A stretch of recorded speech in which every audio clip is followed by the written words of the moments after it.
Bueno, buenos días. Después de esta pausa y de este descansito que hemos tenido, retomamos las jornadas del seminario.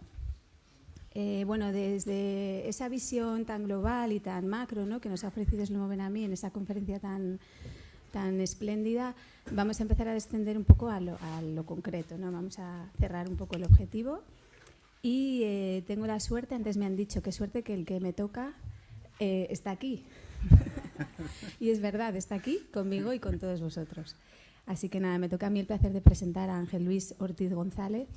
Él es actualmente secretario general de Instituciones Penitenciarias desde junio de 2018. Perdón. Sí, sí. Lo cierto es que viene en calidad de secretario general de Instituciones Penitenciarias, pero lo que nos motivaba a atraer a las personas que participan en este seminario era todo el perfil técnico y la experiencia profesional que han tenido en este ámbito. Él lleva 45 años trabajando en administraciones relacionadas con materias jurídicas, tiene una dilatada experiencia profesional en este ámbito. Comenzó siendo auxiliar de la Administración de Justicia, después estuvo otros años siendo oficial de la Administración de Justicia y finalmente estuvo 18 años como magistrado con destinos en distintos juzgados. Siendo magistrado, estuvo como asesor o trabajó como asesor en la oficina del Defensor del Pueblo como jefe del área de Justicia, Prisiones y Violencia Doméstica durante 10 años. Y después estuvo otros 10 años en el Juzgado de Vigilancia Penitenciaria número 1 de Madrid. Tras un breve periodo de tiempo como director general de la Asesoría Jurídica del Ayuntamiento de Madrid, como he dicho antes, fue nombrado en junio de 2018 secretario general de Instituciones Penitenciarias, que es el puesto que ocupa en la actualidad.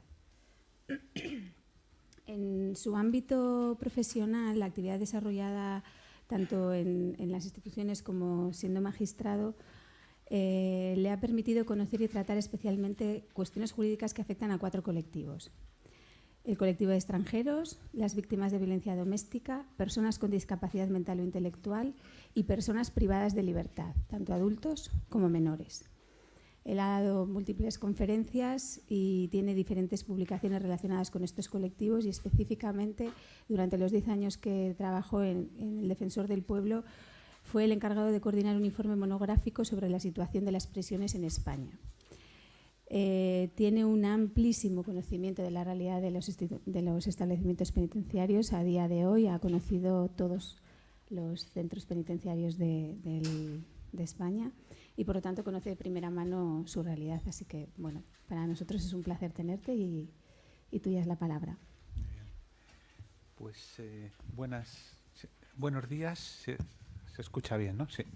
Primero, muchas gracias a la Fundación y muchas gracias a Marta por invitarme, por permitir contar desde un punto de vista técnico la experiencia reciente e incluso también inevitablemente pues saldrá algo de la experiencia de los ya muchos años que llevo relacionándome con la Administración de Justicia y en especial con esta materia que comentó Marta, las personas privadas de libertad.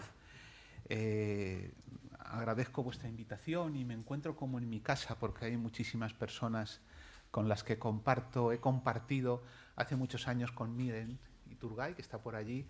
Trabajamos en el Defensor del Pueblo, yo trabajaba en el Defensor y ella en el Ararteko. Ahora mi relación más íntima es con Jaime Tapia, que está por aquí. Mi trabajo me ha permitido conocer a personas de la valía humana de Tomás Caballero, que está aquí sentado. Gracias por estar escuchando.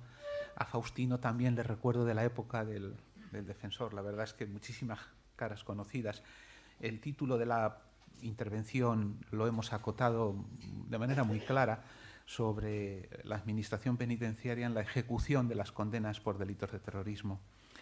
Decir que dentro del marco que tiene el Estado, del marco jurídico que tiene todo Estado para hacer frente a este fenómeno del terrorismo, a este tipo de delitos, pues hay una parte del derecho, que es el derecho penitenciario, que tiene su importancia básicamente por 2 cuestiones muy básicas. Primero, el derecho penitenciario como objetivo evitar el potencial la potencial peligrosidad de las personas que han sido condenadas por esos delitos y luego, muy importante, en estos delitos y en todos, tratar de conseguir la reinserción y el abandono de esa violencia que generó la condena. Hay 3 aspectos sobre los que yo me voy a centrar, 3 grandes aspectos, sin perjuicio de que luego me imagino que habrá algunas preguntas, tiene que haberlas necesariamente en un tema como este, ¿no? La primera de las cuestiones que quiero abordar es la forma en la que se cumple la pena cuando se condena por un delito de terrorismo y, en concreto, algo muy importante, la duración de esas condenas. En segundo lugar, haré referencia a cuestiones de carácter regimental, cómo es el régimen de vida de estas personas condenadas por terrorismo en prisión, y ahí he elegido los aspectos que pueden ser más relevantes, como haré mención a la clasificación en primer grado o no, a ese fichero que todo el mundo conoce como los FIES, fichero de internos de especial seguimiento, y luego también inevitablemente mencionaré el tema de la asignación del lugar del cumplimiento de la condena. Eso, como digo, dentro del segundo punto, que son las cuestiones regimentales, y finalizaré mi intervención con eso que mencioné anteriormente, la obligación que tiene el Estado de intervenir para ofrecer un tratamiento a las personas que están condenadas por el tipo de delito que sea. En primer lugar, en cuanto a la forma en la que se cumplen las condenas y la duración. Bueno, pues lo primero que hay que señalar es que la Ley Orgánica General Penitenciaria del año 1979 no contemplaba en su redacción inicial ninguna especialidad respecto de los delitos de terrorismo, pero aquella situación se ha ido modificando con el transcurso de los tiempos, y lo que yo voy a exponer ahora es esa evolución jurídica del marco, cómo se han ido produciendo determinadas leyes que han ido modificando tanto la Ley Orgánica General Penitenciaria, que al principio no decía nada de terrorismo, como el Código Penal. La primera de las reformas se produce en el año 1988. Es una ley orgánica, la Ley Orgánica 3 del año 1988, introduce un artículo, el artículo 98 bis, que básicamente lo que hace es regular la forma en la que se tienen que conceder la libertad condicional a este tipo de condenados. Introduce tres requisitos básicos. Hay que cumplir 1/3 de la pena, hay que abandonar la actividad delictiva y hay que colaborar, decían entonces, en la obtención de pruebas. La reforma, aunque la cito, no tiene ya interés alguno porque esa materia ha sido reformada posteriormente. Pero la primera modificación en el tiempo fue, como digo, en 1988. En 1995 se aprueba el Código, se conoce como Código de la Democracia, 1995, y ese código, en su redacción inicial, al igual que la Ley Orgánica General Penitenciaria, tampoco introduce ninguna especialidad sobre el terrorismo. El año de mayor producción legislativa y de mayor impacto normativo es el año 2003. Aquí se producen una serie de leyes, algunas de las cuales están en vigor y se están aplicando. La Ley Orgánica 5/2003, que modifica tanto la Ley Orgánica del Poder Judicial como la Ley Orgánica General Penitenciaria. Año 2003 es el año en el que se crea, mejor dicho, el Juzgado Central de Vigilancia Penitenciaria. Y en esa modificación legal se hace una introducción y se justifica en la exposición de motivos, se dice que no tenía sentido tener un órgano especializado para instruir y para fallar en materia de terrorismo y no tener un órgano especializado en materia de ejecución y control de la condena. Y ese es el motivo por el que desde el año 2003 la supervisión judicial de los temas de terrorismo y otros temas más, otros delitos más, pero básicamente con terrorismo, son supervisados por un juez central de la Audiencia Nacional. Hasta esa fecha eran los jueces de vigilancia penitenciaria desplegados por todo el territorio nacional. Ese mismo año, en el año 2003, se aprueba también, antes era la Ley 5, la Ley Orgánica, y ahora se aprueba la Ley 7/2003, que se conoce como la del cumplimiento íntegro y efectivo de las penas. En esta ley se introduce algo que hasta la fecha no existía en nuestro derecho y que se denominan periodos de seguridad. Periodos de seguridad durante los cuales básicamente la idea que trasciende es que el aplicador de la ley, el juez, no puede interferir en la evolución de la condena hasta que no se cumpla ese periodo de seguridad, en penas siempre superiores a 5 años. Ese periodo de seguridad se aplicaba desde entonces a los terceros grados y también afecta a lo que se conoce como el límite máximo de cumplimiento, cuando hay más de una condena. Todos los códigos penales en los países tienen un punto de humanidad, y es que cuando existe una secuencia de condenas, como digo, todos los códigos de una u otra forma fijan un límite máximo de cumplimiento. El Código Penal español lo tenía, lo que ocurre que ahora con la Ley 7/2003 se modifica, se altera, se regula de otra forma ese límite máximo de cumplimiento. En esa reforma del 2003 se aprueba el artículo 36 del Código Penal, que dice que el tercer grado no puede ser concedido hasta que se cumpla la mitad de la condena. Este requisito es verdad que puede ser exonerado, limitado, suprimido por el juez de vigilancia, pero en principio ya tenemos ese periodo de seguridad, mitad de la condena para la concesión para alcanzar el tercer grado.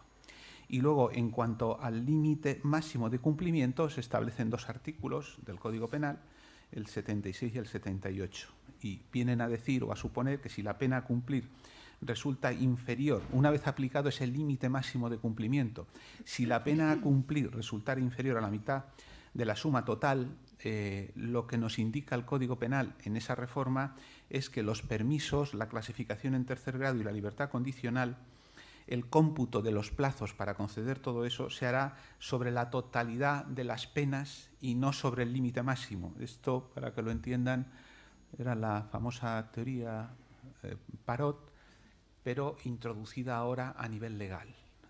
El límite máximo no se hace sobre el límite legal del máximo de cumplimiento, sino que se hace sobre el límite de la suma consecutiva de las condenas.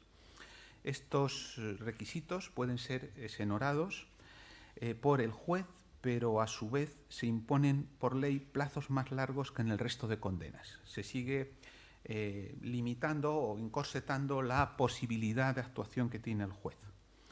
Y luego también se introduce un nuevo requisito se regula de manera diferente a cómo venía hasta ahora la libertad condicional. El artículo 90 recoge que para la libertad condicional hay que tener un pronóstico favorable de reinserción social y dentro de ese pronóstico se exige mostrar signos inequívocos del abandono de los fines y de los medios de la actividad terrorista. Además, se exige también colaborar activamente con las autoridades y esto se extiende no solamente a la libertad condicional, sino también a los terceros grados. Para ello se modificó el artículo 72 de la Ley Orgánica General Penitenciaria. El Código Penal contempla unos supuestos excepcionales más favorables para los penados en materia de libertad condicional, pero esos supuestos excepcionales y más favorables se excluyen en el caso de los delitos de terrorismo. Después, continuando con esta ley del 2003, la misma ley 7, establece un aspecto que en el ámbito jurídico a los que nos dedicamos a esto llama poderosamente la atención, que es el efecto suspensivo. Pido disculpas a los juristas, pero el resto que no son juristas necesitan explicación de qué es el efecto suspensivo, ¿no? El efecto suspensivo de las resoluciones judiciales que conceden el tercer grado o la libertad condicional en condenas por delitos graves hasta que resuelva la Audiencia Provincial o la Audiencia Nacional. El efecto suspensivo, curiosamente, se predica de las decisiones del juez de vigilancia, no de las decisiones de la administración penitenciaria. Me explico claramente. Cuando se hace esta ley, el legislador a la administración penitenciaria dice no, la administración penitenciaria, si dice un tercer grado, automáticamente la persona sale en tercer grado. Pero si luego eso es recurrido por el fiscal, ya la decisión que se adopte en la vía judicial supone que el tercer grado, hasta que no se resuelva definitivamente, esa persona no puede seguir disfrutando del tercer grado. Esto llamó la atención mucho a los que en aquel momento nos dedicamos a impartir justicia, porque era claramente el enfoque: me fío de la administración, no tanto de lo que puedan hacer los jueces, y declaraba esa suspensión, efecto suspensivo de las resoluciones judiciales, no de las administrativas. Siguiendo con la secuencia, en el año 2010 hay otra reforma. La Ley 5/2010 introduce una figura nueva en nuestro derecho, que es la libertad vigilada postpenitenciaria. Es una medida de seguridad no privativa de libertad que se impone a diferencia de lo que hasta ahora teníamos acostumbrados los que aplicábamos el derecho penal. Las medidas de seguridad solo se aplicaban a los inimputables, personas que por padecer una enfermedad mental no eran responsables de sus actos. En el año 2010 esa línea se rompe y se dice no, también a los imputables en delitos graves se les va a poner la medida de seguridad. Esto se dice por primera vez en el año 2010. En el año 2010 los únicos delitos a los que se les aplicaba esta medida de seguridad eran los delitos de terrorismo y los delitos de libertad contra la libertad sexual. Pero en el año 2015, en un efecto expansivo, esa libertad vigilada se extiende a muchísimos delitos, En el tema que aquí nos afecta, por delitos de terrorismo, como son delitos graves, la pena, la duración de la libertad vigilada en este tipo de delitos puede ir de 5 a 10 años. La persona cumple condena, sale en libertad y durante un periodo entre 5 y 10 años se le puede aplicar una serie de cautelas, de prohibiciones o de obligaciones que establece el artículo 106 del Código Penal. En la práctica, en este momento, llevamos ya un par de años, en donde empiezan a salir y hay que cumplir y hay que hacer un seguimiento a las personas que, condenadas a partir del año 2010 o 2015, están inmersos en este tipo de pena de la libertad vigilada. Empezamos, ya les digo, hace 2 años, ya tenemos un número importante de casos. En la práctica jurídica hay conflictos y hay dudas sobre qué administración es la que debe controlar algunas de esas medidas. Las medidas, como les digo, son 11 en concreto.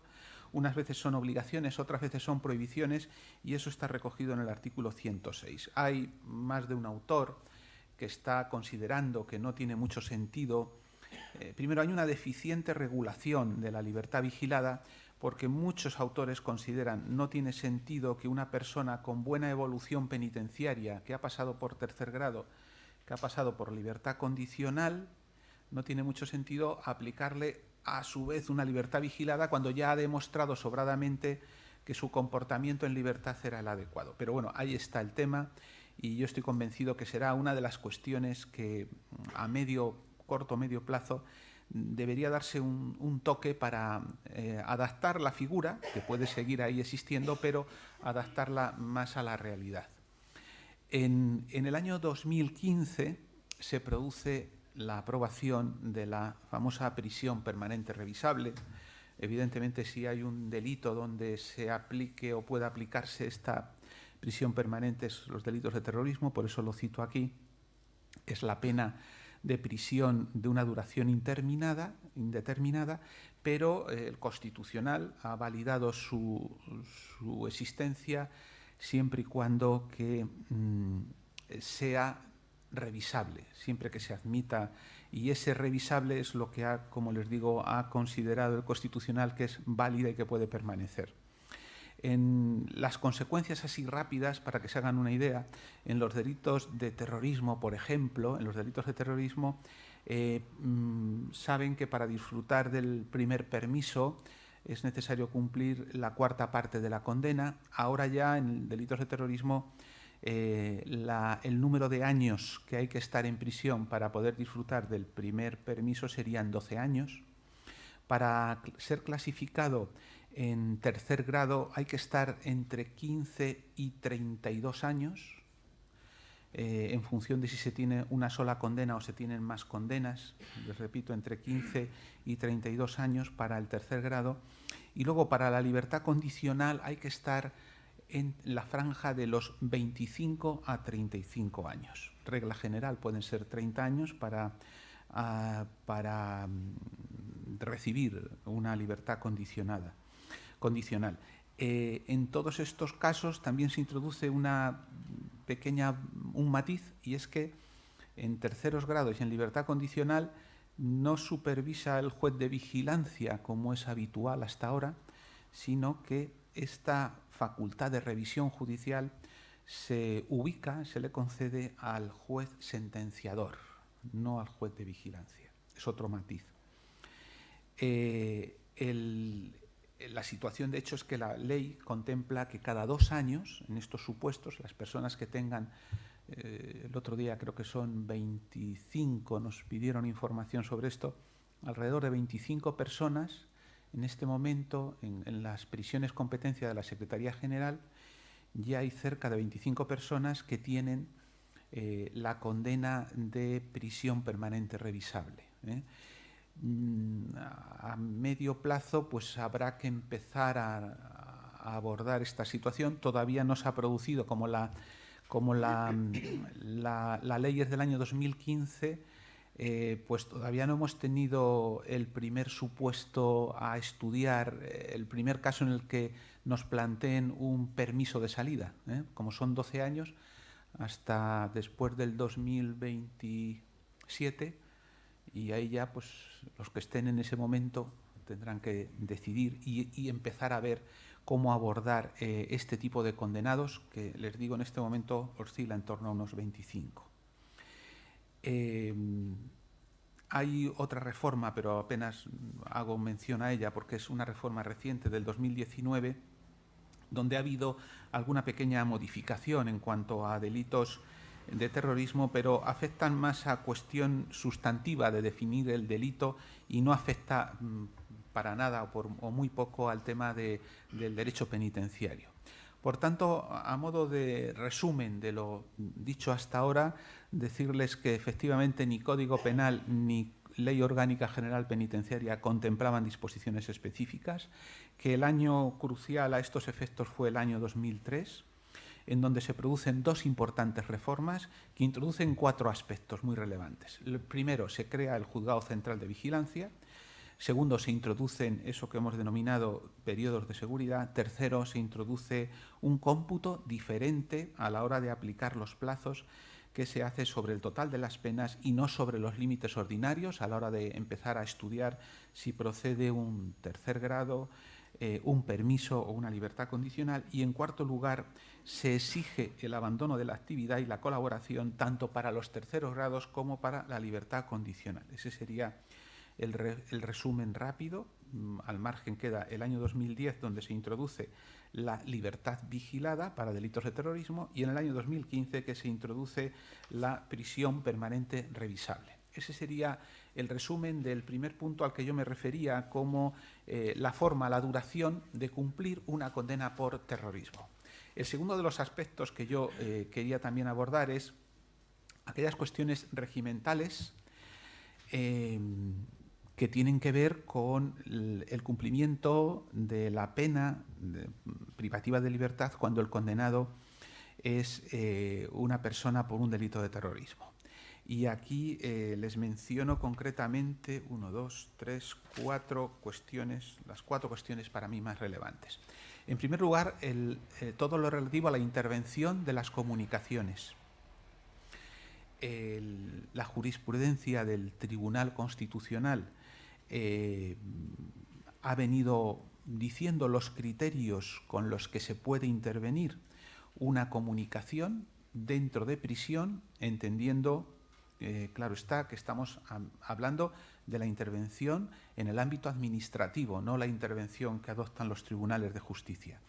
En el ámbito administrativo, como ustedes conocen, la Administración Penitenciaria tiene potestad para acordar esa intervención de las comunicaciones, concretamente en el artículo 43 y 46.5 del reglamento que se modifica en el año 1996 y se aprovecha para dar cabida en ese texto a lo que venía diciendo de manera reiterada el Tribunal Constitucional en esta materia.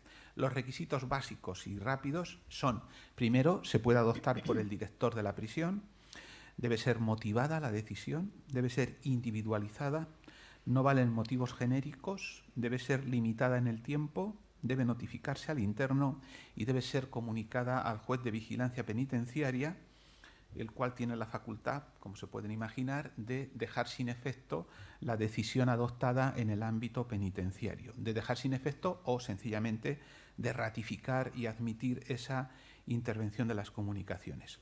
En segundo de los aspectos, los famosos ficheros de internos de especial seguimiento que se conocen como FIES. También el artículo 6.4 del reglamento penitenciario permite establecer este tipo de ficheros con la idea, con el objetivo de garantizar la seguridad y el buen orden. Este artículo 6.4 se adopta, se aprueba después de una importante sentencia del Tribunal Supremo, en donde había sido cuestionada la existencia de estos ficheros. Es una sentencia del 17 de marzo del año 2009. Como consecuencia de la sentencia, se modifica el Real Decreto en el año 2011. Lo importante, lo relevante, es que la inclusión de un interno en estos ficheros no puede suponer limitaciones regimentales. No está justificado que por el hecho de estar clasificado en estos ficheros se puedan hacer cacheos, registros o intervenciones de comunicaciones. Es importante, para aclarar este término, decir que puede haber internos clasificados en FIES, en este fichero; puede haber internos que estén clasificados como FIES y no tengan ninguna limitación en sus comunicaciones, por ejemplo, pero puede haber internos no FIES que tengan la intervención de sus comunicaciones. Son cosas diferentes. Estando ya de manera reciente, hace 2 años, en el año 2020, en una instrucción, quisimos reforzar las garantías y aclarar en esta materia, una instrucción, la 12/2020, y básicamente lo que establecimos fueron los criterios de necesidad que hay que tener en cuenta, los criterios de idoneidad y los criterios de proporcionalidad a la hora de adoptar o de clasificar a una persona dentro de los ficheros FIES. Hay 5 grupos. El primer grupo es el de terrorismo, hay otros que son bandas de crimen organizado, y así hasta un total de 5 tipos de las personas que, por ejemplo, son condenadas a prisión y pertenecen a un cuerpo de seguridad. También se les clasifica en este tipo de ficheros, básicamente para el tipo de control de todo lo que es su trayectoria penitenciaria. El lugar de cumplimiento de las condenas. Aquí se aplica el artículo 12 de la Ley Orgánica General Penitenciaria. De manera general establece que en la ubicación de los centros se procurará que cada territorio cuente con un número de centros suficientes para evitar el desarraigo social. Este artículo de la Ley Orgánica está también reforzado de alguna manera con el Reglamento Penitenciario, en donde se establece también que a la hora de cumplir una condena, las personas privadas de libertad tienen que mantener de alguna manera sus vínculos sociales. Además de la cobertura nacional que yo acabo de decir, la normativa nacional, existe también el artículo que está siendo utilizado por el Tribunal Europeo de Derechos Humanos a la hora de resolver las cuestiones que le llegan sobre esta materia, que es el artículo 8 del Convenio de Derechos Humanos, y este artículo 8 a su vez tiene también su reflejo, su importancia en dos instrumentos internacionales, que son las reglas penitenciarias europeas, el apartado 7.17.1, y en las reglas mínimas de Naciones Unidas, el apartado 59. Básicamente, estas dos referencias internacionales establecen que en la medida de lo posible los reclusos serán internados en establecimientos penitenciarios cercanos a su lugar, a su hogar o a su lugar de reinserción social. Estas son las previsiones internacionales.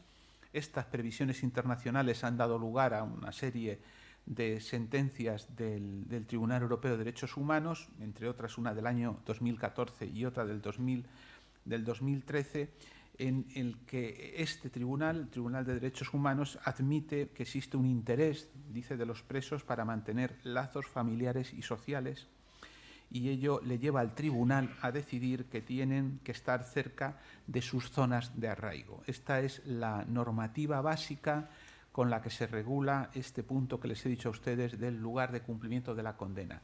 El control judicial existe de estas decisiones de la Administración, pero a diferencia del resto de cuestiones donde el control judicial lo hace el juez de vigilancia o, en algún caso, el tribunal sentenciador, pues en esta materia, desde el año 1986, el Tribunal Constitucional dijo que la jurisdicción con competencia en España para evaluar, supervisar las decisiones de la Administración en esta materia, la jurisdicción no es la jurisdicción penal, sino que es la jurisdicción contenciosa administrativa.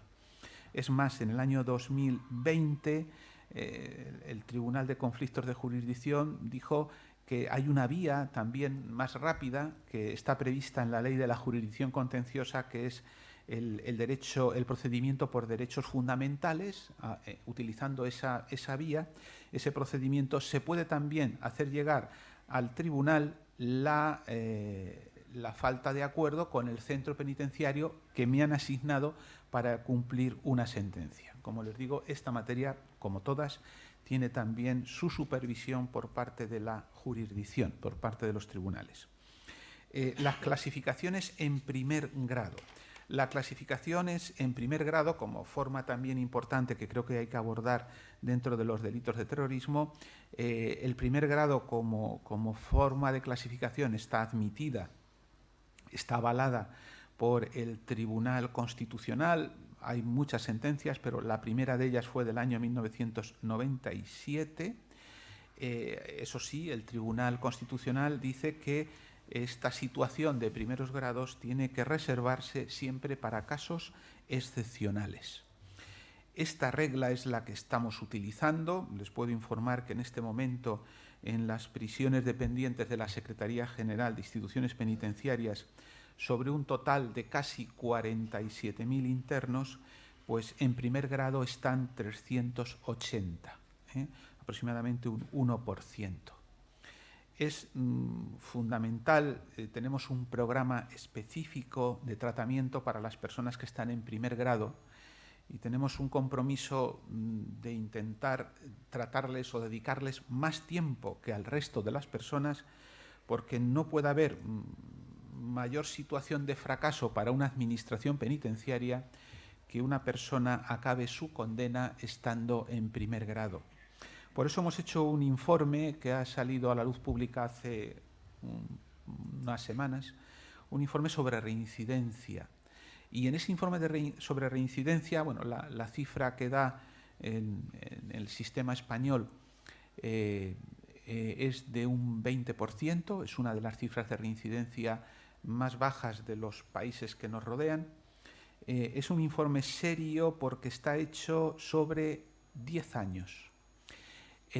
Todas las personas que salieron en España en libertad en el año 2009, casi un total de 20.000 personas, han sido seguidas en el sentido de comprobar si ha habido nuevas sentencias, y durante 10 años hemos comprobado que de esas casi 20.000 personas que salieron, pues la cifra de reincidencia ha sido, como les digo, de un 20%. En ese informe se introduce una conclusión que para mí es posiblemente la más relevante, y es la importancia que tiene que una persona que entre en prisión, cuando está en prisión, pueda evolucionar y pasar por las distintas situaciones que contempla la legislación penitenciaria. Me refiero a tercer grado, libertad condicional. Cuando una persona que está en prisión adquiere el tercer grado y luego pasa a la situación de libertad condicional, y ahora tendríamos que tener en cuenta también la libertad vigilada, pues en esos casos, cuando se puede producir el tránsito, la reincidencia está aproximadamente en un 13%, cuando la media era del 20%. Pero cuando una persona, por las razones que sean, no ha podido hacer ese tránsito a la libertad de manera controlada, pues la reincidencia está por encima del 23, el 23 o el 24%. Creo que eso es una lección importante que este informe nos tiene que poner sobre la mesa, sobre todo a los responsables, a los que tenemos en este momento la gestión de las penas privativas de libertad. Es muy importante el incidir y el poder ofertar a cada persona privada de libertad el tratamiento que requiere para cambiar su comportamiento. El ser clasificado en primer grado requiere unos requisitos que están en el reglamento, en el artículo 102, que están en función del tipo de delitos cometidos, si se pertenece o no a alguna organización delictiva, si se han participado en actos como motines o agresiones dentro de prisión, si hay un número reiterado de infracciones disciplinarias o si se tienen objetos prohibidos. Todo esto se valora caso por caso para clasificar a una persona, como les digo, en primer grado o, si no se dan esas circunstancias, pasarle a un segundo grado. De cualquier forma, el estar en primero o el estar en segundo grado siempre requiere una valoración individualizada del caso por caso.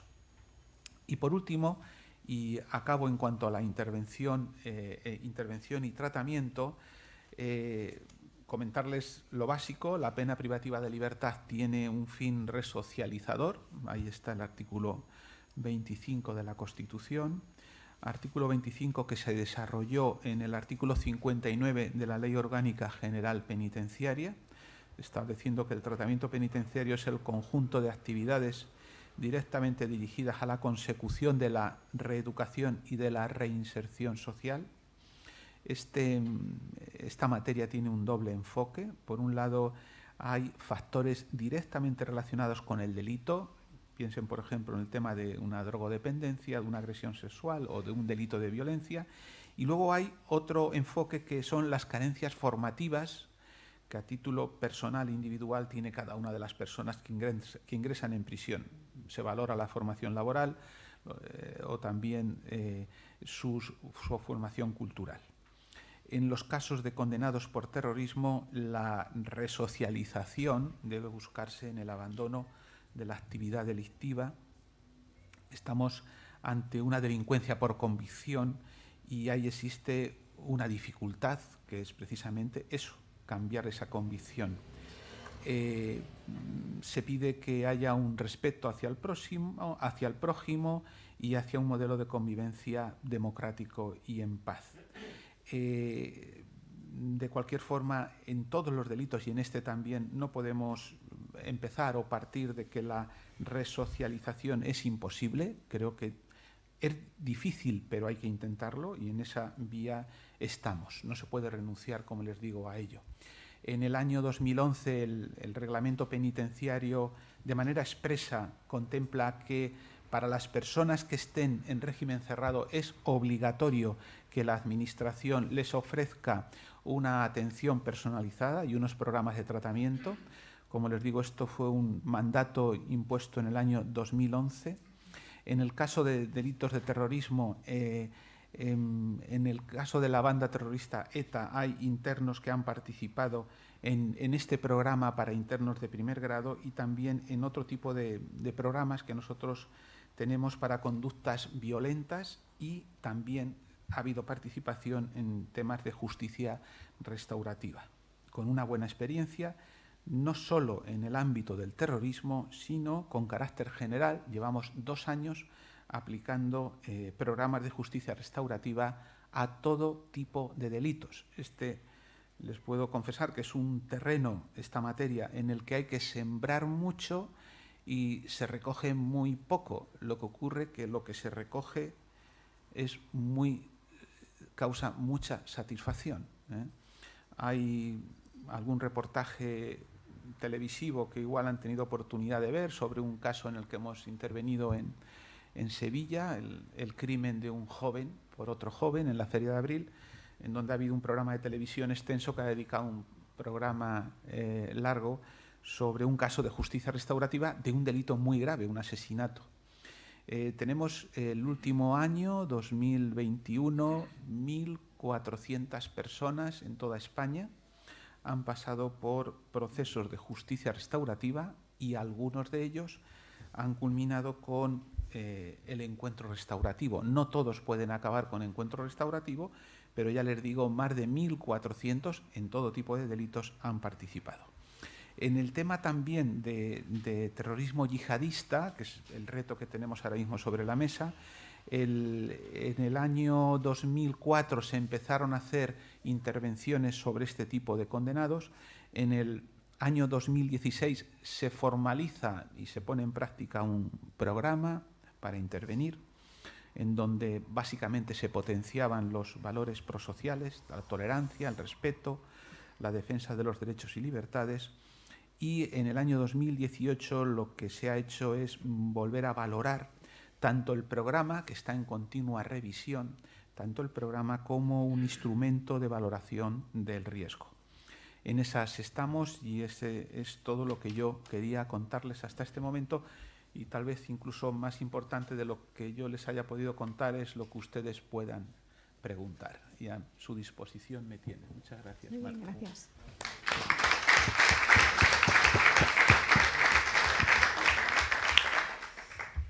Bueno, pues como él ha dicho, quizás a pesar de que todo esto que dice él es muy ilustrativo, ¿no? Y conviene saber muy bien la base, ¿no? Sobre la que nos apoyamos, quizás lo más interesante pueda venir ahora después de las preguntas. Así que están ustedes invitados a participar y a preguntar lo que quieran. Pero todos a la vez no, por favor.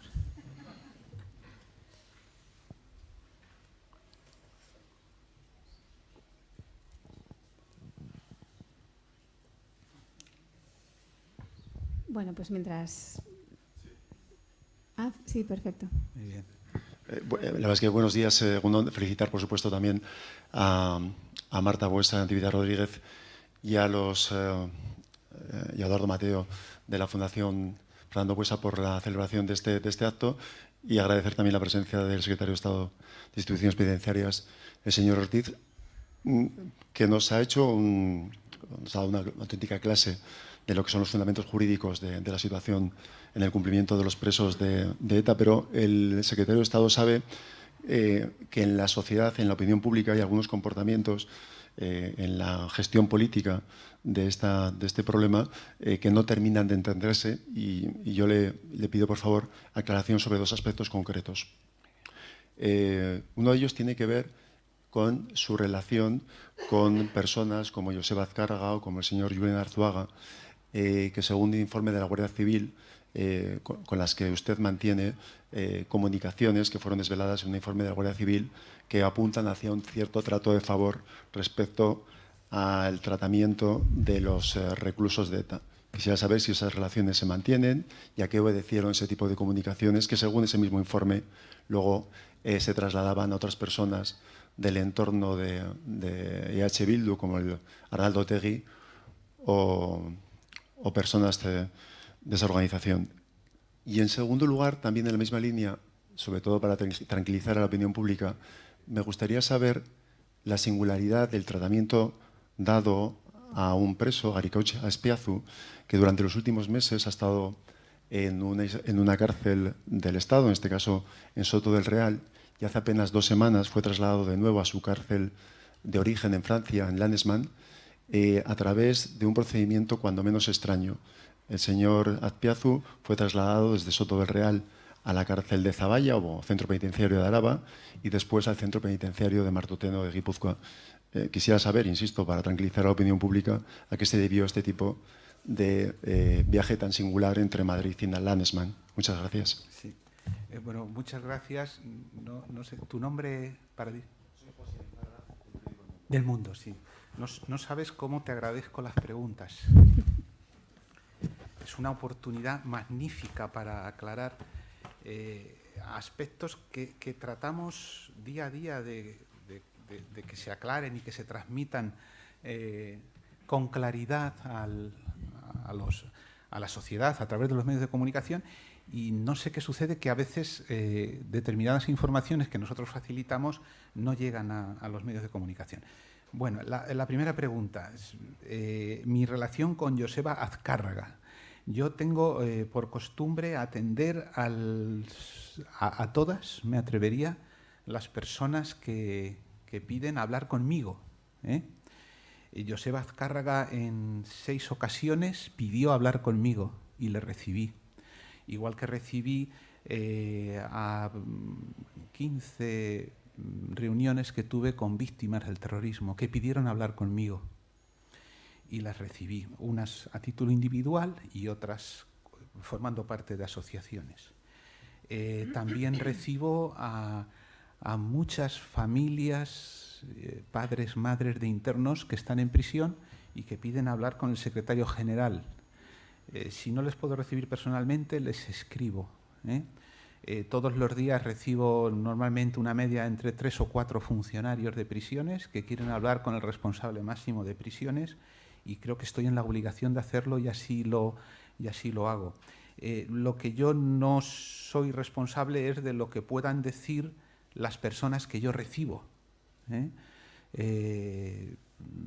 Yo les cuento lo que les puedo contar, que no es otra cosa que aplicamos la ley. En el caso de las personas que están en prisión, las juntas de tratamiento hacen unas propuestas y sobre esas propuestas se deciden en la Secretaría General de Instituciones Penitenciarias, que es donde se tiene la responsabilidad. La mayoría de las propuestas son asumidas en los términos que vienen y otras se modifican sencillamente porque en la asesoría, en la Secretaría General, también hay técnicos que vuelven a valorar los informes que allí recibimos. Yo creo que la primera cuestión está suficientemente... Bueno, tuve la ocasión, y lo hice, de dar a conocer mi agenda, que es pública. Ahí aparecen el número de veces que recibí a Joseba Azcárraga, el número de veces que he recibido a las asociaciones de víctimas, el número de veces que he recibido a los letrados de los internos que están en prisión y que quieren hablar conmigo. Básicamente el número de veces, el colectivo que más he recibido y estoy satisfecho por ello es el número de funcionarios o directores de prisión que quieren verme y yo les recibo. Eso es público y no sé a qué medio de comunicación le hemos facilitado la agenda, que no puede ser de otra forma que pública y transparente, porque no hay nada que esconder. La segunda pregunta es todavía más interesante que la primera. Mire usted, los traslados no los organiza la Secretaría General de Instituciones Penitenciarias. Hay un grupo dentro de los cuerpos y fuerzas de seguridad que se encarga de hacer los traslados. Yo a ese grupo, concretamente la Guardia Civil en España tiene la competencia para hacer traslados, a ese cuerpo de seguridad yo no le puedo decir cómo tiene que trasladar a los internos. Le puedo decir que este nombre que usted menciona, yo me entero por los medios de comunicación que desde Soto ha venido al País Vasco y del País Vasco ha pasado a Francia, con esa naturalidad. Yo nunca, jamás puedo ordenar a la Guardia Civil que haga el traslado por avión, por carretera, por coche o por barco. Es la Guardia Civil la que hace el traslado. Nos sorprendimos todos porque algún medio de comunicación, no sé si fue el de usted, tituló algo así como turismo penitenciario o una cosa parecida. No fue usted, ¿no? Pues alguien dijo turismo penitenciario. Mire usted, para ir de la capital, de Madrid, que estaba en Soto, a Francia, pues pasa por unas líneas que están previamente delimitadas y prefijadas desde hace años, muchos años, y se hace el trayecto y entonces en concreto hay una prisión en Madrid por donde pasan todos, que es Valdemoro, y de Valdemoro pasan, si va al País Vasco, a Zaballa, porque es el punto de referencia, en el norte Zaballa, y en Aragón tenemos el punto de referencia en Zuera, y esa es la forma en la que habitualmente se hacen los traslados. No hacemos ningún tipo de turismo penitenciario, ni nos interesa, ni hay nada, y me alegro que yo tenga la oportunidad aquí, en Vitoria, de expresar esto y de matizar cualquier otra cuestión que tenga que ver con entre comillas, el turismo penitenciario. Muchas gracias. Pues gracias. Aquí delante también había alguien interesado en preguntar. ¿No? Había entendido que sí. Sí. Por eso. Sí, Jesús. Estaría bueno. Muchísimas gracias, Ángel Luis, por la magnífica conferencia. Yo creo que es muy interesante que todas estas cosas las conozcan las asociaciones de víctimas y las víctimas. Yo creo que toda la pedagogía que se puede hacer es poca y es muy importante. Yo quería plantearte una duda, porque es que ahora que estamos con los asesinatos sin resolver y con todas estas cuestiones de la reinserción, el artículo 90 se está diciendo en muchos medios de comunicación que obliga a la colaboración con la justicia. Y tú lo has dicho muy bien, que obliga a la colaboración con las autoridades, que no es lo mismo. Y yo creo que se está haciendo un mal uso, por no decir otra cosa, de lo que dice el artículo 90 del Código Penal. Pero también, y abundando en la misma, el que los presos de ETA no estén en primer grado porque han acatado la legalidad penitenciaria, eso ya nos hubiera gustado que hubiera sido así hace muchísimos años, no solo nosotros, sino los propios presos, porque cumplían una doble condena, la condena impuesta por la Audiencia Nacional, más la condena a la que les condenaba el mundo de Bildu a la hora de mantenerse en primer grado y no querer participar en absoluto en ninguna actividad penitenciaria. En fin, lo hemos dicho muchas veces, pero yo creo que es importante que todas estas cuestiones, y me parece fantástico lo que nos has comentado, Ángel Luis, pues se vaya conociendo y se vaya conociendo a todos los niveles. Lo mismo que lo del traslado. Yo creo que la pedagogía en este momento es muy, muy, muy apta, porque hay, y es normal que haya mucha sensibilidad a flor de piel, y cuanto más información hay más transparencia, mejor. Así que gracias por todo, una vez más. Sí, bueno, gracias, Jesús, por completar la pregunta anterior, el primer punto de la pregunta anterior, decir que con Jesús Loza también me entrevisté. Sí, cuando tú pedías verme, yo te recibía. Incluso en una ocasión me invitaste a comer aquí en el País Vasco y comimos y hablamos de todo. Tú también salías en el NAVE. Mucho menor que tú. Nada, bueno, dejando al margen la broma de que yo me entrevisté también con el delegado del Gobierno en el País Vasco, es una obligación mía, y creo que con casi todos los delegados del Gobierno de España me he entrevistado. Con tu sustituto, Denis, también, un magnífico profesional. Tú has mencionado el tema de la pedagogía. Por eso he querido venir aquí, por eso te agradezco que me hayas traído, porque si en algún lugar hay que dar pedagogía y hay que decirlo, es aquí, en esta tierra que tanto sufrió, ¿no? Y tú has mencionado a las víctimas. Yo vengo aquí y mi principal satisfacción sería poder hablar con todas las víctimas que quieran hablar conmigo, ¿no? No hay una dirección general en el Ministerio del Interior que lleva víctimas, pero entiendo, y por eso cada vez que una víctima ha pedido hablar conmigo la he recibido, entiendo que las víctimas quieran también saber cómo funciona y cómo se resuelve una decisión que tiene que ver a una persona condenada por terrorismo. Y me producen muchísimo respeto. Tú has utilizado la palabra sensibilidad y creo que posiblemente estemos fallando o no hemos sabido hacer toda la pedagogía que hay que hacer en esta materia. También luego se produce el movimiento cuando uno va metido en una asociación. A mí me gustaría llegar a cada víctima puntual, a cada caso, ¿no? Y poder dar las explicaciones oportunas. Para que no salgan luego malas interpretaciones. No sé, el tema este de las relaciones con Joseba Azcárraga, mire usted, no hay nada y todo es transparente porque así debe ser. Más preguntas.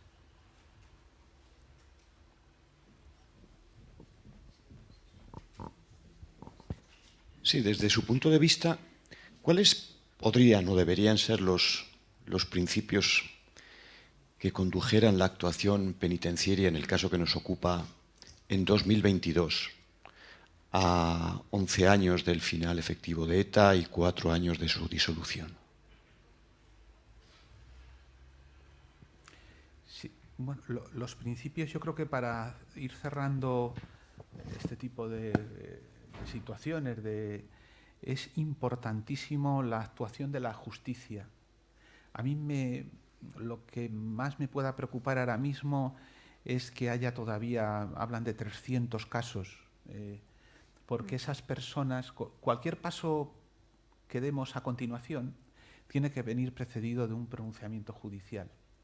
Luego es muy importante la justicia restaurativa, pero las víctimas tienen derecho a saber qué pasó, por qué les tocó a su familiar, qué fue lo que sucedió, ¿no? Entonces, como reto, pues, sería fantástico que pudieran aclararse todos los hechos. Luego daríamos los pasos necesarios, ¿no? Los pasos necesarios que en un Estado de Derecho no pueden ser otros que la retahíla de normas que yo he soltado aquí. Mire usted, esto es un Estado de Derecho y hay que cumplir eso. Pero el Estado de Derecho también tiene, yo lo dije intencionadamente, tiene un punto de humanidad. Cuando los códigos penales fijan el límite máximo de cumplimiento, lo que quiere el Código Penal es que las personas tengan un día la posibilidad de cumplir sus condenas y salir, pero no estar eternamente en la cárcel. En el año 2022 ojalá pudieran clarificarse todos los hechos delictivos que se produjeron, que la justicia se pronuncie y a partir de ahí aplicar las normas que yo he ido diciendo con las posibilidades que da el sistema de derecho, que en España son muchas posibilidades. Yo creo que el sistema ha sabido adaptarse a cada momento, ¿no? Cuando hubo que ser duros, el Código Penal fue duro. Cuando ha habido que aplicar la ley con otra mentalidad, se aplica. Pero lo importante es la aplicación transparente siempre de la ley que marca esto. Y como digo, para mí lo importante sería aclarar ese tipo de hechos que faltan todavía por esclarecer. Sí, pero en ese sentido, algunos autores acreditados han planteado que el legislativo tendría la oportunidad de llevar a cabo algunas modificaciones que afectaran precisamente a lo que usted ha señalado. Es decir, imaginar algún tipo de exigencias que pudieran contribuir a que los delincuentes probados o por lo menos encausados pudieran proporcionar información al respecto de la verdad, más allá de que ese conocimiento fuera imputable en sus causas.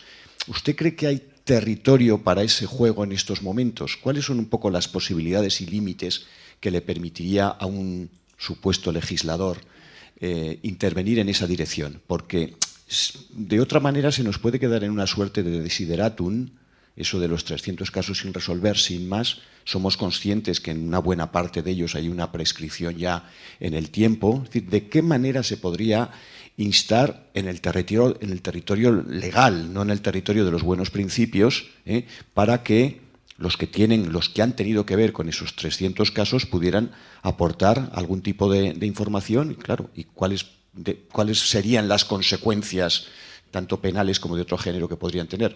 ¿Dónde nos podemos mover ahí? ¿Qué es? Bueno, ¿hay afirmaciones ingenuas o hay posibilidades? El artículo que mencionó Jesús, el artículo 90, ya contempla la colaboración con autoridades.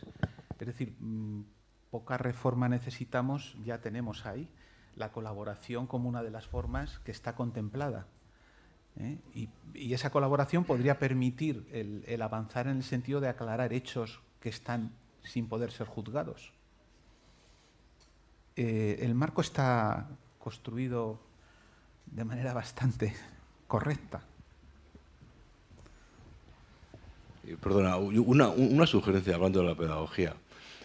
Recuerdo en la ley 29/2011, la fundación, que nos fuimos al Congreso de los Diputados y llevábamos dos sugerencias. Una, la del memorial de víctimas, que afortunadamente existe y tengo a Florencia a mi derecha, y otra, la puesta en marcha de un consejo de víctimas, para que hubiera un organismo que pudiera regular las relaciones de manera más o menos satisfactoria.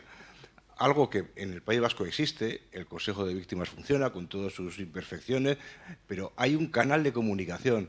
Yo muchas veces se lo he comentado también al Ministerio y en la Dirección de Víctimas pues les gustaría, pero yo creo que con esta idea de la pedagogía igual se podría retomar la posibilidad del establecimiento por mediante un decreto de un consejo de víctimas en la que pudieran estar las asociaciones, que evidentemente la Fundación de Víctimas, para que hubiera ya un cauce de comunicación directa, con las reuniones periódicas y facilitar lo que tú decías. Y es que tienes más razón que un santo. La pedagogía es fundamental en este momento. Sí. Bueno, yo no, ya digo, no desciendo porque no he estado metido de lleno. Me consta que la Fundación de Víctimas, no sé hasta qué punto podría hacer las funciones de ese, o la diferencia que vosotros veis entre el Consejo de Víctimas y la Fundación de Víctimas que preside en este momento Tomás. Yo creo que la Fundación y afortunadamente el contar con personas como Tomás pueden contribuir a aclarar y facilitar en este terreno algo que para mí es fundamental, que es la respuesta que tienen que recibir las víctimas que han padecido las consecuencias peores de toda esta historia. Pero yo no llego a ver la diferencia. Seguro que vosotros habéis estudiado y tenéis más experiencia que yo para decir en qué se podría mejorar la existencia del Consejo de Víctimas teniendo la Fundación. Sí, que nos hable a lo mejor Tomás. Bien, buenos días y gracias, Ángel, que conmigo también te has reunido más de una vez. Sí, dilo, por favor. Individual y colectivamente. Yo creo que existe, Jesús. Existe la propia Fundación, tiene una comisión de asociaciones y fundaciones en la que no es obligado a asistir, no sé ni participar, pero se les convoca a todos los existentes. Pero yo creo que eso no da respuesta a lo que estaba comentando Antonio, porque la respuesta es, yo le llamo el I+D legislativo. ¿Qué podemos hacer para que realmente esos casos sin resolver exista luz sobre ellos? Porque los foros existen, pero si no hay nada que contar al respecto, pues no hay nada que contar. O sea, y la información de lo que está sucediendo en cuanto al tema del marco legal nos lo están contando y lo conocemos, y los que sean especialistas lo conocen sin que se lo cuenten, pero lo demás se trata de ver de qué manera se puede traer luz a los casos sin resolver para que esas familias conozcan qué sucedió. No lo sé, y yo no quiero lanzar ninguna idea estrambótica, pero realmente supongamos que de manera anónima, si dan información, se les reduce a los que están en la cárcel, se les atenúa 1 mes o 2 meses.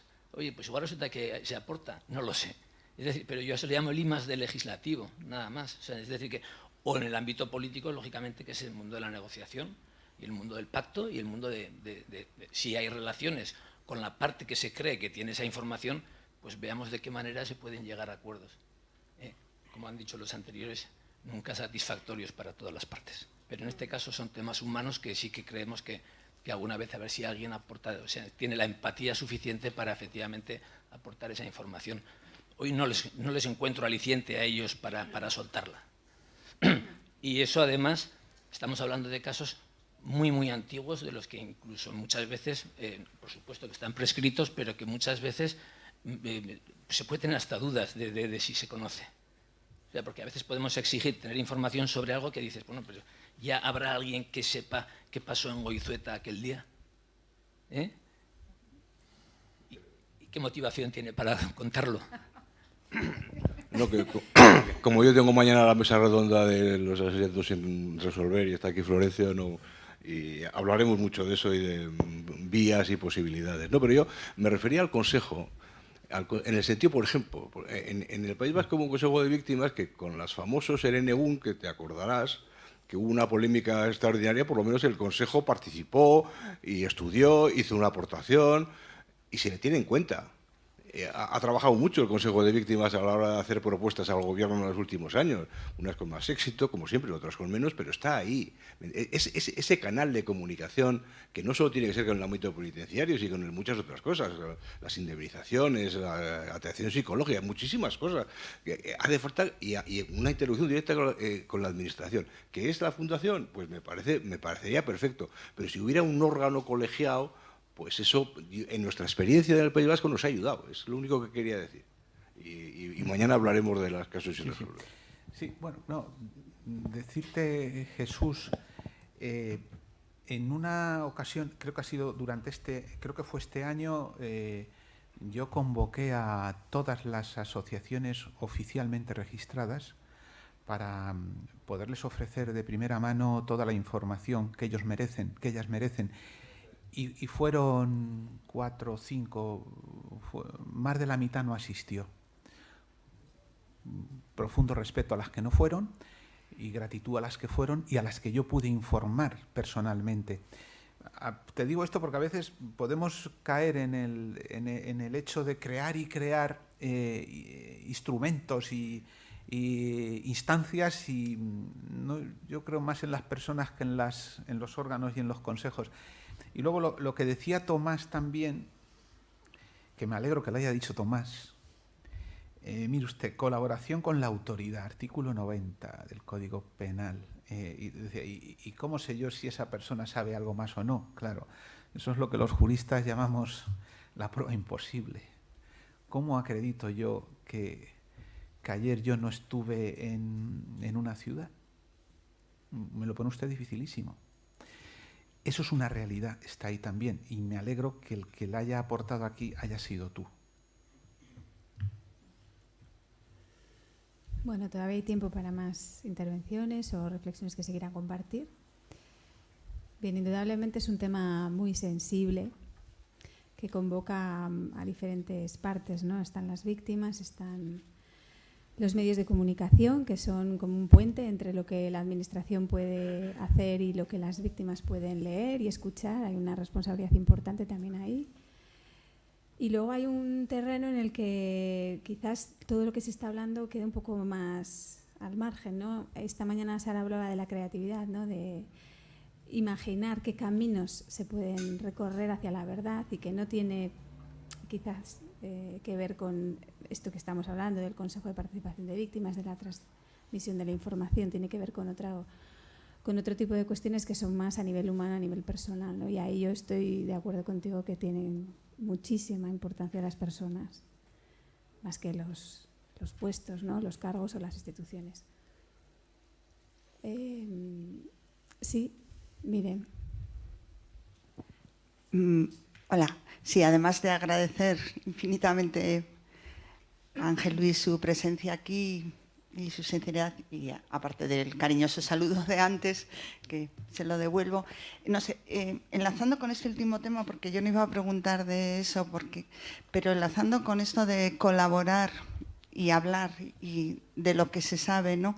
Claro, el artículo 90 es para la gente que está en prisión, pero hay mucha otra gente que ya no está o que nunca ha estado en prisión, ¿no? Y entonces el tema sería cómo, de alguna forma, incentivar, favorecer, promover que esa gente hable y colabore, ¿no? Con su piecita de verdad. Evidentemente, si eso va a suponer una autoinculpación, ni es exigible ni es esperable, ¿no? Y por otra parte, esta no era mi pregunta tiene relación, que es también con la idea del perdón, porque también otra de las formas de desvincularse de la violencia para acceder al tercer grado, a la libertad condicional, es el perdón a pedir, ¿no?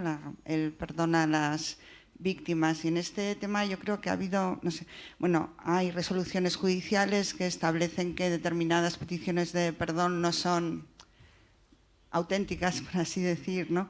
A mí es un tema que me preocupa. Yo, de verdad, no sé hasta qué punto un Estado democrático puede exigir como requisito esa petición de perdón o cómo tiene que ser. Es evidente que la finalidad de reinserción tiene que promover, favorecer, facilitar que las personas reconozcan y se responsabilicen del daño que han causado.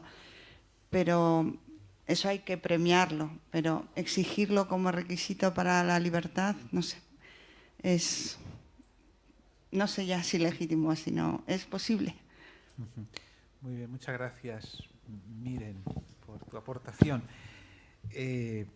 La verdad que el hecho, el fenómeno, los delitos de los que estamos hablando aquí son complejos.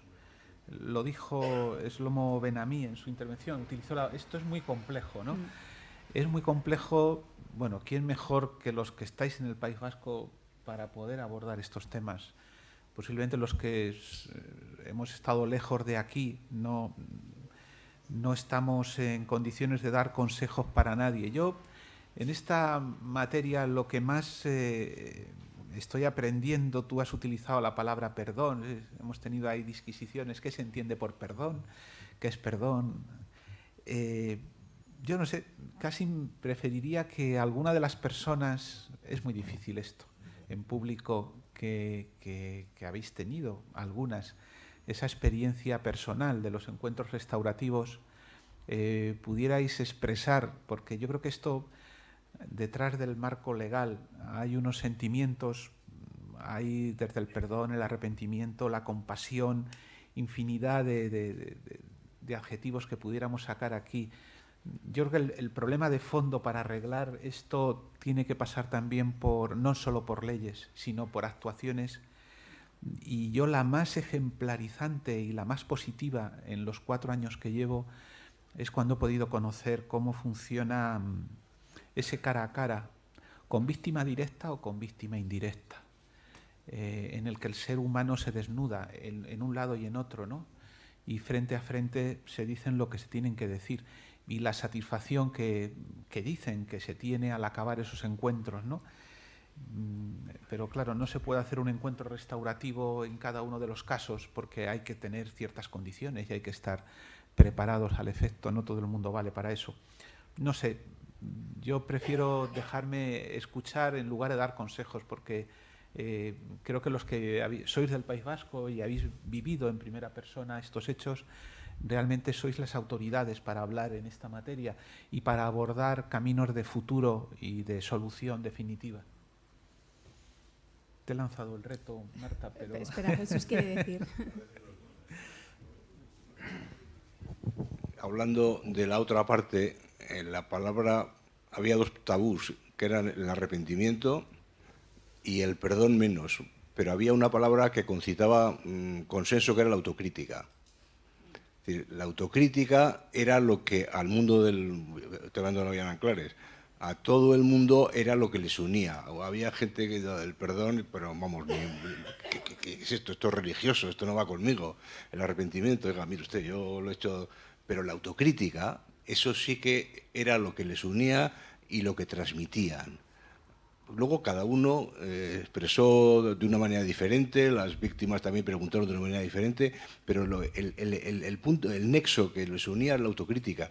Y también, yo creo que lo hemos comentado también, es decir, al encuentro restaurativo se llega después de un proceso. O sea, es muy importante la preparación previa, es muy importante la labor de instituciones penitenciarias que se hizo fenomenal en aquel entonces y se sigue haciendo. Es muy importante la preparación, los talleres restaurativos que hicieron antes. Hay muchas cosas previas que llegan a eso. Es decir, lo que realmente sale en los medios de comunicación es el encuentro. Sí, pero es que hay un trabajo igual de meses y de años de funcionarios extraordinarios que no los conoce casi nadie y que han hecho un trabajo fenomenal. En Zuera, en Villabona, aquí. Y ya te digo, si algo puedo aportar es que el término autocrítica es el término que unía a todo el mundo del otro lado. Sí, está clarísimo. Incorporamos esta palabra. Yo tenía perdón, compasión, arrepentimiento. Posiblemente quitamos todas estas y dejamos en autocrítica.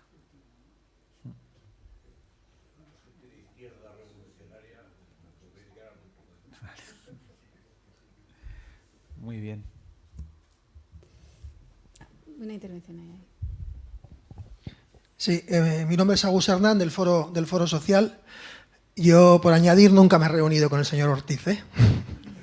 Pero, Supongo que es porque no le he pedido nunca una reunión, pero bueno, entiendo que es... Nos hemos escrito muchísimas cartas. Exactamente, y le quería saludar Seas y del presentarnos, País Vasco, ponernos caras. Del País Vasco posiblemente seas la persona con la que más veces me he escrito. Oh, Es ya. bueno que se sepa, ¿no? Nos mandamos correos, tú me felicitas, me mandas información, yo te lo agradezco. Y en esa línea estamos. Agus, me alegro de conocerte, que no te conocía. Pensaba, por un momento pensé que eras Agus, eras tú, pero no eres Agus, tú, eres aquel señor de allí. No, en todo caso, Antonio, sí, me lo han presentado abajo. bueno, sí quiero destacar Perdona que te he cortado. Ningún problema, su amabilidad en los intercambios. Sí.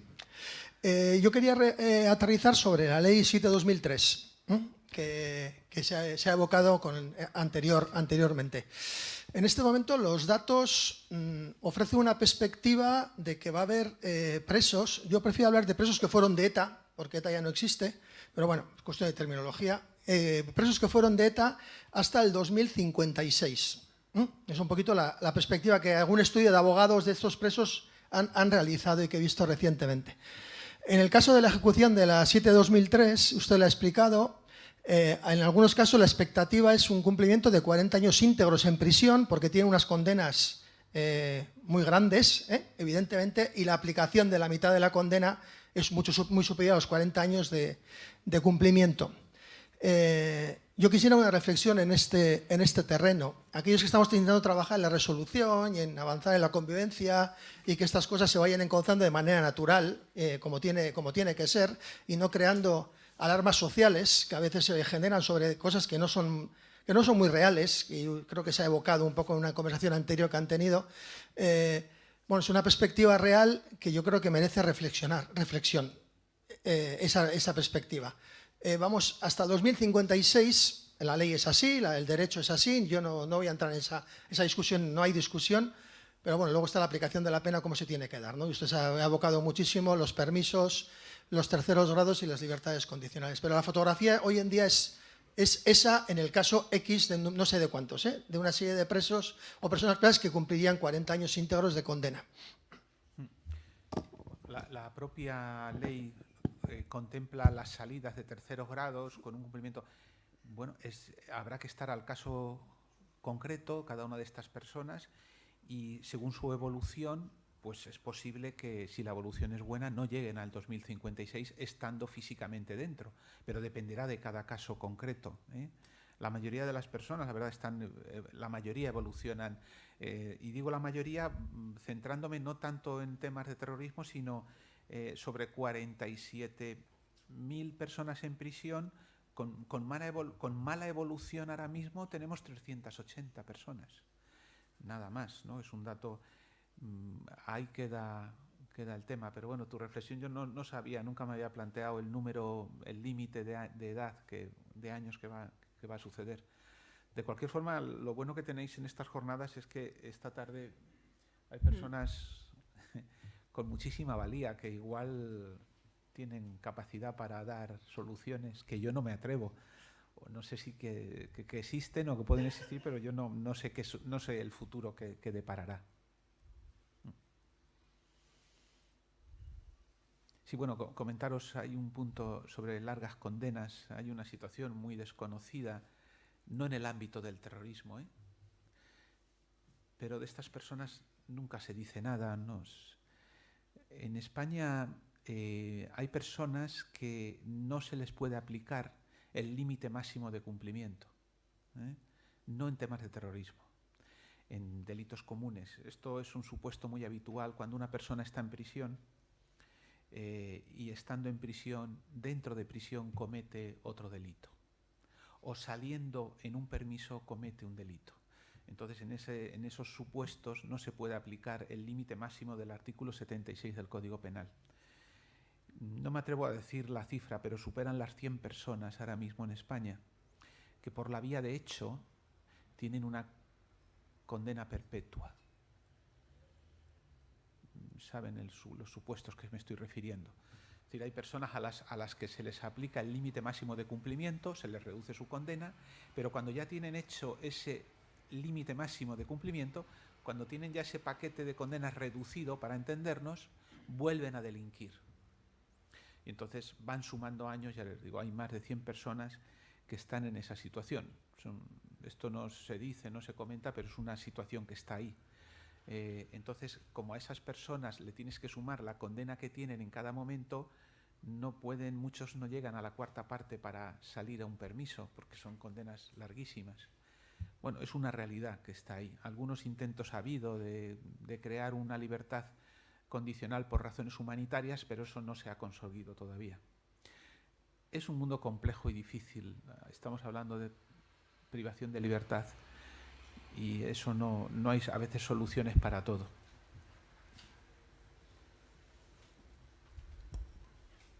¿Alguna pregunta más? ¿Alguien quiere comentar algo? Yo, mientras, como todavía tenemos tiempo, ¿no?, te iba a pedir a ver si, al hilo de que él ha hecho una referencia concreta a unos determinados casos, ¿no?, y ha hablado del año 2056, yo no sé si tú nos puedes dar algunos datos concretos de referidos a presos de ETA, a condenados por terrorismo por pertenecer a la organización terrorista ETA. ¿Cuántos están en primer grado? ¿Cuántos hay actualmente en prisión? ¿Cuántos están en primer grado? No sé si esos datos... Sí, esos datos te los ofrezco. Sí, únicamente sí, puede haber algún error de memoria, pero, pero son datos que no...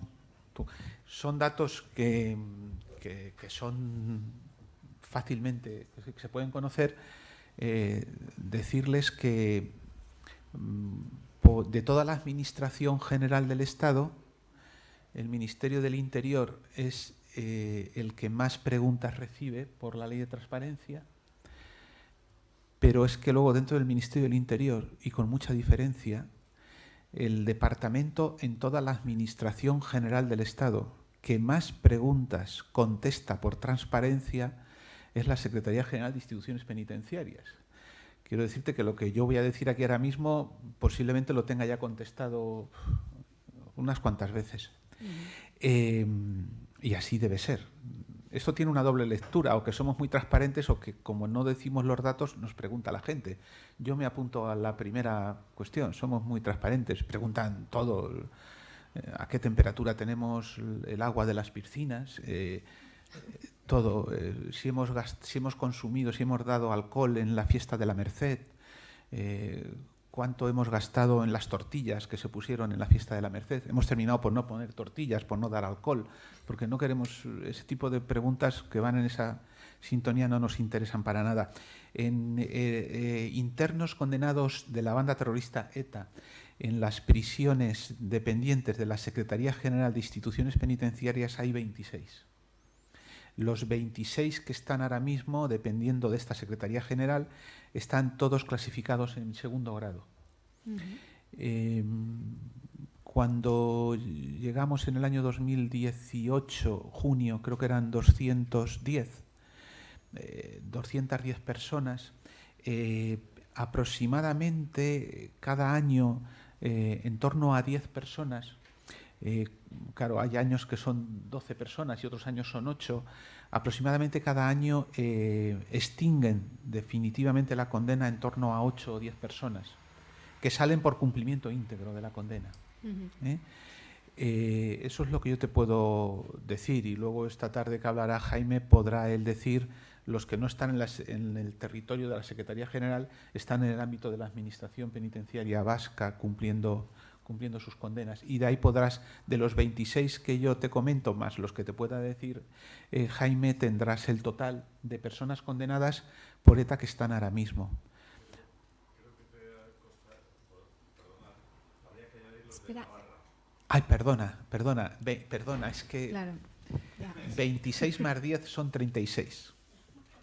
En Navarra hay 10 personas. Sí, para los que están oyendo, Jaime ha comentado el tema de añadir los presos que están en las cárceles en Navarra, sí, con lo cual son 30. Son 26 más 10, sí, perdonar. Navarra es competencia no en el ámbito sanitario, que ellos tienen ya la competencia penitenciaria, pero en el ámbito de régimen general depende de nosotros. También te lo puedo decir porque igual no hemos sabido transmitir, aunque hacemos un esfuerzo tremendo a los medios de comunicación. Desde junio de 2018 hasta ahora hemos dado se progresaron a tercer grado 29 personas. por la Secretaría General de Instituciones Penitenciarias. De esas 29 personas progresadas a tercer grado, hubo 3 supuestos, 3 casos en donde se revocó por la Audiencia Nacional. Y hubo otro caso más en donde nosotros no dimos el tercer grado, pero la Audiencia Nacional se lo dio. O sea que aquí a veces todo va en doble dirección. Muy bien, gracias.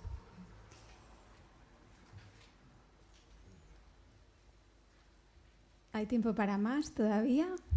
Si alguien quiere preguntar o saber. Y si no, pues lo damos por concluido. Muchas gracias a todos y muchas gracias, Ángel. Muchas gracias.